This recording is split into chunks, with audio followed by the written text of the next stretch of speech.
মানে আমরা একটা জিনিস খেয়াল করবেন, একটা আর্টিস্টের লাইফটা অনেক বেশি উজ্জীবিত, অনেক বেশি ওপেন। আপনার প্রোফাইলে বাসায় কি হচ্ছে সেটা কিন্তু আমি জানি না।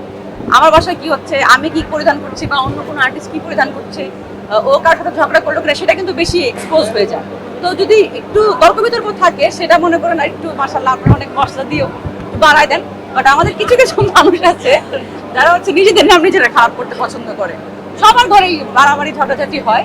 তো ওইটাকে একটু বেশি করে যারা ওখানে ছিল না তারা একটু বেশি বাড়তি করে এটাকে বাইরে ফলাভাবে প্রচার করেছে। বাট আমাদের মধ্যে সত্যি কথা অনেক ভ্রাতৃত্ববোধ। আমার কাছে মেমোরিগুলো হচ্ছে ওই সুন্দরগুলাই, যখন আমরা অন্য দল জিতলেও আমরা সিক্সটাকে এনজয় করার জন্য ঢোলের সাথে নাচ করেছি, গান করেছি। আমার কাছে স্মৃতিটা ওইটাই, আমার কাছে কোনো নেগেটিভ স্মৃতি সিসিএলের নেই। আর এখান থেকে তো শুরু হচ্ছে আরো ভালোভাবে। চেষ্টা করবো সবাই নর্মালভাবে সবকিছু মিটমাট করার জন্য। এই তো আপনারা আমাদের ওই মধুর স্মৃতিটাই মনে রাখেন, মধুর স্মৃতি তৈরি করতে পারি সেটা হেল্প করবেন। Thank you.